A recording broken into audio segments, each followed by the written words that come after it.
Hi, I'm Whitney, also known as Melanin, the author of this journal. I'm a full-time singer-songwriter, and over the last few years, I've faced challenges that have really elevated me to my higher self, the version of me that's capable of my wildest dreams. I created this journal, Moonlit Reflections, as a tool to help you shed what no longer serves you and build habits aligned with your highest self. I've spent time experimenting with the 28-day moon cycle process, testing and improving habits, environments, and relationships. And one thing I've learned, if something doesn't work after a couple cycles, it's okay to reconsider and let it go. Now, about moon cycles and journaling. This journal doesn't have the moon phase dates in it. At first, you'll just want to check like with Google, Siri, ChatGPT, Alexa, whatever, to know what phase the moon is in. The reason is that you want to begin kind of tuning into the moon rhythm naturally over time without relying on a calendar inside the journal.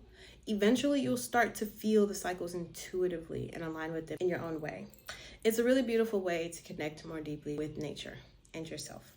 Here's how to use the journal, okay? This isn't something you need to write in every single day. Life gets busy, and that's okay. There's something for every day in the 28-day cycle, though, but not every page is a writing prompt. On some days, you'll simply see an affirmation, no journaling required. Other days will invite you to reflect, release, or set intentions depending on the moon phase. Depending on what you need, you might journal anywhere from 4 to 12 times per month. The point isn't perfection, it's rhythm. And remember, rest days are just as important as writing days.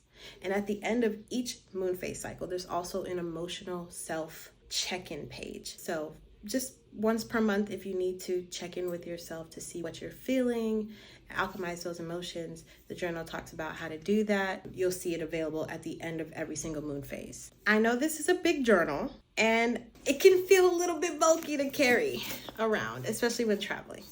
That's why I'm currently developing an app where all prompts and affirmations will be available digitally. If you purchase a physical journal, you'll get free access to the app for a full year. And if you don't have a journal but want access to the prompts, the app will be available for a monthly or annual subscription. The app will also help you track the moon phases, so you won't have to check multiple platforms to know what phase it is. Even though this journal encourages intuitive connection to the moon, the app will be there as a guide if you ever lose track, because we're human. And all the prompts in the app are aligned with the energy of each moon phase, just like the physical journal, so you won't miss anything. For now, you can always refer to the guide at the beginning of the journal for your entry. It's easy to check the energy of each phase and then write. As you move through this process, know that resistance is normal. Changing habits or aligning with new energy can feel uncomfortable at first. That doesn't mean you should quit. Sometimes it's just your system adjusting. Reflect on where resistance is coming from. Is it internal? Is it external habits? Or is it your environment? Align your choices with the version of yourself you want to become. More balanced, more confident, prosperous, peaceful. And say no to what doesn't serve that version of you. Also, keep in mind that even when you're trying to change a habit, sometimes the cycle that you're in, the moon phase, there might be certain signs that the moon is in. For example, something may be in retrograde, one of the planets may be in retrograde, and that may not be the best time to try and change a habit because you're experiencing so many setbacks. That's why this is really important to start getting in tune with. So after a while, year after year, you're starting to know, okay, this isn't the time of year that I need to try something new. This is the time of year that I need to rest, or this is the time of the year that I need to really give it my best or give it my all. After a while of tuning in with the rhythms, which I've been doing for the past few years, you'll start to feel what feels natural to you and when you should just relax versus like you feel like you're just hitting a wall every time you try. And that's natural too. So that's why it's important to take stock, because journaling is the act of awareness, right?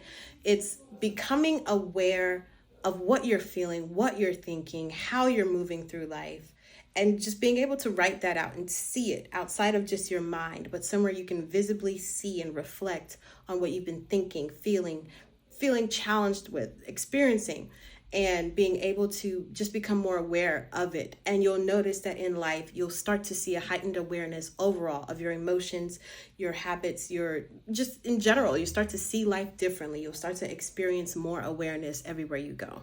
And that's why I really love journaling, which is why I created this for you guys. I've also created this YouTube channel to support you along the way. On this channel, I'll be sharing intuitive guidance, downloads, messages for the collective during each moon phase. I might share a reflection, a full moon message about release, or a new moon message about new beginnings. I may go live. I'm also coming out with an affirmation deck as well. So I'll be sharing some affirmations with you all. Honestly, if it weren't for other creators who shared their light with me during my hardest times, this journal wouldn't even exist. I wouldn't be here personally. Their messages encouraged me to keep going when I doubted myself. And I want to be that light for someone else too. This isn't about being better than anyone else. It's about making the best choices for you every day. Every day is a new day. That's why I got my lotus tattoo, because what I loved so much about the lotus is that it retreats every single night to bloom afresh the next morning, meaning that whatever it was you learned the last day, whatever lesson it was, whatever experience you went through, whatever hardship or even great thing you experienced, remember the next day is a new day. Be present in that new day and make the best choices for that new day. The journey is about becoming your highest self, step by step. I truly hope this journal supports your path to healing, growth, and self-discovery. And don't forget, the QR code in your journal links straight to my YouTube channel, so you'll always have guidance, inspiration, and community along the way. You'll also find a QR code that links you to my personal mantra song that I have released called Let Me Heal. I recorded that when my dad had just passed away, and it was helping me to really get through some of my hard times. So if you ever have a hard day, you'll notice that I have a page. Actually, I started to experience really bad anxiety as well and have panic attacks. So I included some grounding, breathing exercises that used to help me get through my panic attacks. So if you ever have any anxiety you're dealing with, any really difficult days, you'll find that there is a page with grounding exercises for breathing, but also that mantra is available. It does have a throat chakra and sacral chakra sound bowl also in the frequency embedded, so that it really is actually healing for you. So just keep that in mind as well, because there are hard days. There are some days where we feel like we're not going to get through. And there was a lot of days like that for me. So I wanted to make sure that I had that available to my collective and for those of you that purchased the journal. So really, I'm grateful to you guys for purchasing the journal once again. And I can't wait for you guys to experience your journey. And thank you so much for being here. And I'm excited for you to begin your journey with Moonlit Reflections.